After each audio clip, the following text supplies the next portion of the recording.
मुख्यमंत्री डॉक्टर मोहन यादव आज शाम इंदौर के गांधी हॉल में आयोजित लिट चौक कार्यक्रम में पहुंचे। यहां उन्होंने कला, साहित्य, विकास, फिल्म आदि के बारे में एंकर जयदीप कर्णिक द्वारा पूछे गए सवालों का सिलसिलेवार उत्तर दिया। इस दौरान उपस्थित युवा जन मुख्यमंत्री की हाजिर जवाबी और विषय विशेषज्ञता के कायल हुए। उन्होंने अपनी शिक्षा, राजनीति और मालवा से भोपाल तक के सफर पर पूछे गए सवालों का बेबाकी से जवाब दिया। उन्होंने कहा कि सुशासन को समझने के लिए विक्रमादित्य और राजा भोज के बारे में युवाओं को जानकारी होना चाहिए। हमारी विरासत तथा इनके काल के दौरान हुए विकास और धार्मिक स्थल किस तरह साइंस से जुड़े थे, ये आज की युवा पीढ़ी को बताने की जरूरत है। उज्जैन के काल भैरव मंदिर, यहाँ शराब का प्रसाद चढ़ता है और उसकी गंध नहीं आती। निकट के गुगरेश्वर महादेव शिवलिंग पर जल चढ़ाने के बाद जल का बाहर न आना ग्रीन विच स्टैंडर्ड टाइम के काफी समय पहले से उज्जैन में की जाने वाली काल गणना इसका उदाहरण है। सरकार ने तय किया है कि इस तरह की जगहों पर महाकाल लोक जैसे 13 लोक बनाए जाएंगे। माननीय मुख्यमंत्री जी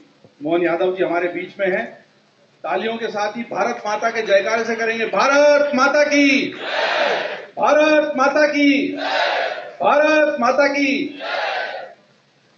एक संयोग ही है कि पिछले हफ्ते हम लोग देश की राजधानी में बैठे थे, दिल्ली में, और बात हो रही थी डॉक्टर मोहन यादव जी से, और दो मालवा के लोग दिल्ली में भी मिलेंगे तो मालवा की बातें करेंगे।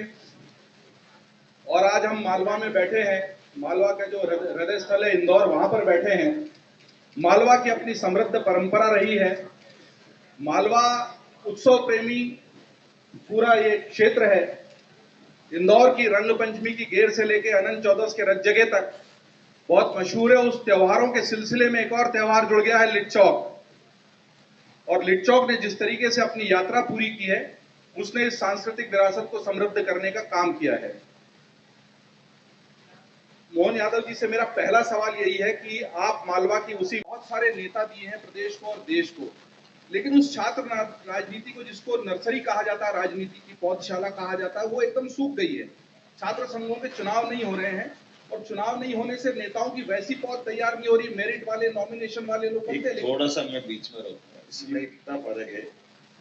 आप कभी याद रखना, ये जो 74 अमेंडमेंट हुआ, जिसके कारण से नगरीय निकाय और ग्रामीण पंचायतों के चुनाव होने लग गए।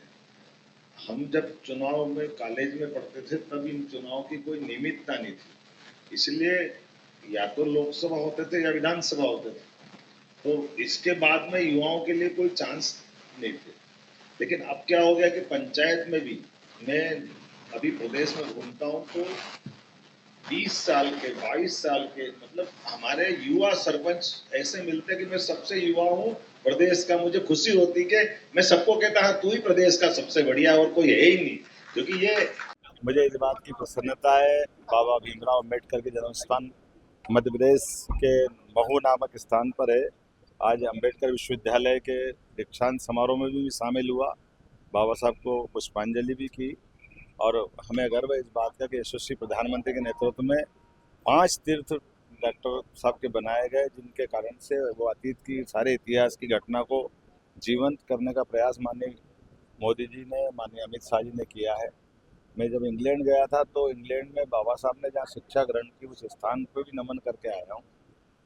मैं यही कह सकता हूँ कि मध्य प्रदेश तो उनके लिए न केवल जन्म स्थान है, बल्कि उनका अपना मनोभाव हमेशा मध्य प्रदेश से जुड़ा रहा। अम्बेडकर जी के नाम पे काफी संसद में हंगामा मच रहा है, राहुल गांधी के खिलाफ एफआईआर भी। देखिए, कांग्रेस हमेशा ऐसे हल्के हथकंडे लगाती रहती है, जिसके कारण से कांग्रेस की विश्वसनीयता और कम होती जा रही है।